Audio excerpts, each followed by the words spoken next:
નમસ્કાર મિત્રો, તો સ્વાગત છે તમારું બધાનું ફોરેસ્ટ વાલા યુટ્યુબ ચેનલના એક નવા વિડીયો.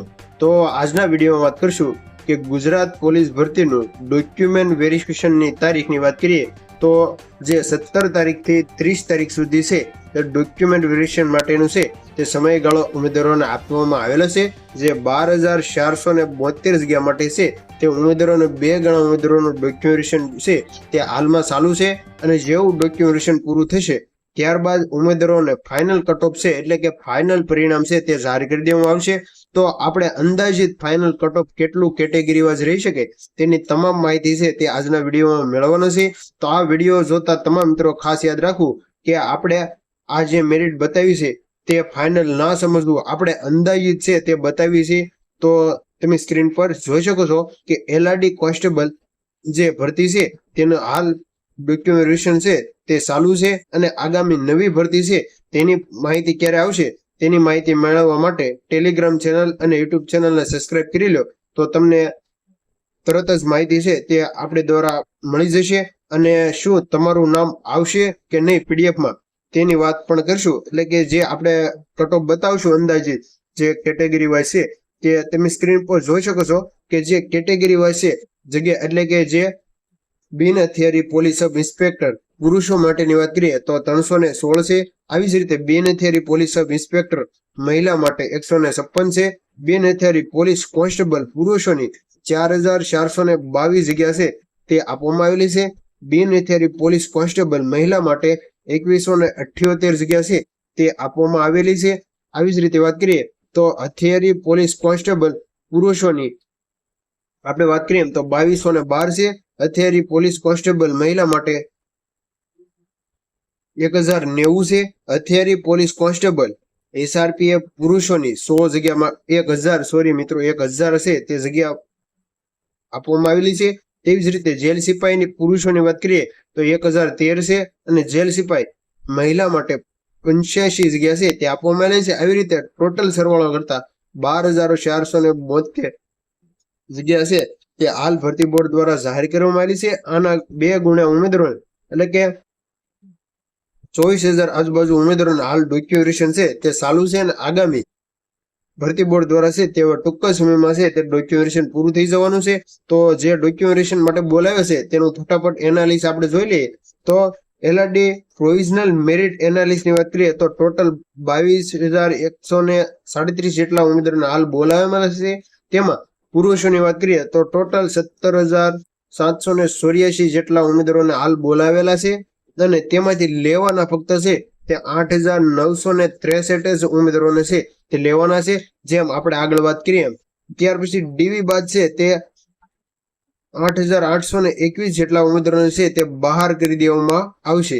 ત્યાં એવી જ રીતે બહેનોની વાત કરીએ તો બહેનો માટે છે તે ટોટલ 4,353 છે તે પાસ થયા છે અને તેમાંથી લેવાના ફક્ત 3,509 બહેનોને જ લેવાના છે અને ડીવી બાદ 844 જેટલા બહેનોને છે તે બહાર થઈ જશે.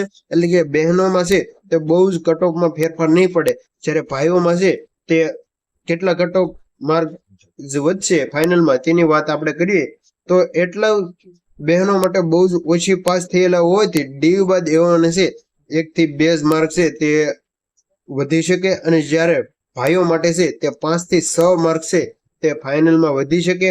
ખાસ તમામ મિત્રો હજી એક વાર કહી દો કે આપણે જે ફાઇનલ કટ ઓફ બતાવી છે તેમાં 1-2 માર્ક હજી વધી પણ શકે, તેની તમામ મિત્રો છે તે ખાસ યાદ રાખવું. આવી જ રીતે આપણે ટોટલ જનરલ અને SC BC અને ST ની વાત કરીએ ફટાફટ. તો જનરલ ની વાત કરીએ તો આપણે આગળ વાત કરીએ તો ભાઈઓને ટોટલ 8,647 બોલાવ્યા છે ડીવી માટે 17,784 માંથી તે લેવાના છે અને બહેનોને 4,353 જેટલા ડીવી માટે બોલાવવાના છે અને 3,353 બહેનોને લેવાના છે.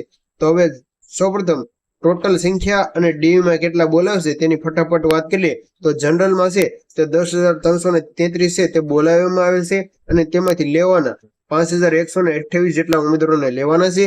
આવી જ રીતે EWS માં છે ટોટલ 2781 ઉમેદવારોને ડોક્યુમેન્ટેશન માટે બોલાવેલા છે અને તેમાં 1393 જેટલા ઉમેદવારોને છે તે લેવાના છે. તેવી જ રીતે એસી ની વાત કરીએ તો 1631 ઉમેદવારોને હાલ ડોક્યુમેન્ટેશન માટે બોલાવેલા છે. તેમાંથી 814 જેટલા ઉમેદવારોને લેવાના છે ફાઇનલમાં. ત્યાર પછી એસટી ની વાત કરીએ તો 1682 જેટલા ઉમેદવારોને બોલાવેલા છે અને તેમાંથી ફક્ત 1800 ઉમેદવારોને જ લેવાના છે. ત્યાર પછી વાત કરીએ તો એસીબીસી માં છે તો 5737 ઉમેદવારોને છે તે ડોક્યુમેન્ટેશન માટે બોલાવેલા છે અને તેમાંથી 2865 જેટલા ઉમેદવારોને છે તો હાલ લેવાના છે. તો હવે વાત કરીએ તો કેટેગરી પ્રમાણે ફાઇનલ કટ ઓફ છે તે કેટલું રહી શકે, તો તમે સ્ક્રીન ઉપર જોઈ શકો છો કે હાલ દસ્તાવેજ ચકાસણી માટે કેટેગરી વાઇઝ કટ ઓફ છે તે જાહેર કરવામાં આવેલું છે. તો કેટેગરી પ્રમાણે જનરલ, ઈડબ્લ્યુએસ, એસીબીસી, એસસી અને એસટી ની વાત કરીએ તો સૌપ્રથમ પુરુષો ઉમેદવારોનું કટ ઓફ માર્ક્સ ની વાત કરીએ તો જનરલ ની વાત કરીએ તો જનરલમાં હાલ 120.50 છે તે મેરિટ અટકેલું છે. તો આપણે વાત કરીએ તો તેમાં 5 થી 6 માર્ક નાખતા 126 પ્લસ છે તે મેરિટ છે તે જનરલ નું છે તે રહી શકે. જ્યારે બહેનોની વાત કરીએ તો હાલ બહેનોને 98.25 છે રહેલું છે. તો હાલ છે તે ફાઇનલ કટ ઓફ છે તે 103 પ્લસ છે તે રહી શકે. આપણે જે મેરિટ બતાવી છે હજી એકવાર તેમાં 1 થી 2 માર્ક હજી વધી પણ શકે, જેની તમામ મિત્રોએ છે તે ખાસ યાદ રાખવું. અને દસ્તાવેજ ચકાસણી માટે ક્વોલિફાય થયેલા ઉમેદવારોની સંખ્યા જે આપણે આગળ વાત કરી તે સંખ્યા અહીંયા આપવામાં આવેલા છે. એવી જ રીતે ઈડબ્લ્યુએસ ની વાત કરીએ તો ભાઈઓ માટે છે તે 94.50 છે તે મેરિટ હાલ રહેલું છે અને તેનું ફાઇનલ ની વાત કરીએ તો આમાં 5 માર્ક નાખતા હાલ 100 પ્લસ છે તે રહી શકે છે ભાઈઓ માટે. અને જ્યારે બહેનો માટે 80.50 છે તો તેમાં 83 પ્લસ છે તે મેરિટ ફાઇનલ છે તે રહી શકે. તેવી જ રીતે એસીબીસી ની વાત કરીએ તો સૌથી વધારે છે તે એસીબીસી ઉમેદવારોને છે તે બોલાવેલા છે. તો તેમાં વાત કરીએ તો હાલ તેમાં મેરિટ છે 109.75 છે તે રહેલું છે. તો આમાં 7 માર્ક વધતા 117 પ્લસ માર્ક છે 117 પ્લસ માર્ક છે તે ફાઇનલ કટ ઓફ રહી શકે છે. તેવી જ રીતે બહેનોની વાત કરીએ તો બહેનોમાં 80.25 છે તે મેરિટ અટકેલું છે. તો તેમાં તો છે 85 પ્લસ છે તે મેરિટ છે તો ફાઇનલ કટ ઓફ છે તે રહી શકે. તેવી જ રીતે એસસી ની વાત કરીએ તો એસસી માં 94.75 છે. તો 100 ની આજુબાજુ છે તે એસસી ઉમેદવારોએ છે તે ફાઇનલ કટ ઓફ સમજવું. અને ત્યાર પછી બહેનોની વાત કરીએ તો 80.50 છે તો તેઓને 83 પ્લસ છે તે સમજવું ફાઇનલ કટ ઓફ. એટલે કે જે તમારે હાલ કટ ઓફ ડીવી માટે બોલાવવામાં આવેલા છે તેમાં 5 થી 6 માર્ક છે તે વધી શકે અને તેનાથી પણ વધારે 1-2 માર્ક એટલે કે 7 થી 8 પણ અમુક કેટેગરીમાં વધી શકે, જેની તમામ મિત્રો છે તે ખાસ યાદ રાખવું. ત્યાર પછી લાસ્ટ એસટી ની વાત કરીએ તો એસટી માં છે તે 80.50 છે તે હાલ ફાઇનલ એટલે કે ડીવી માટે રહેલું છે. અને તેમાં છે વાત કરીએ તો 84 આજુબાજુ છે, 84 પ્લસ છે તે ફાઇનલ કટ ઓફ છે તે ભાઈઓ માટે રહી શકે.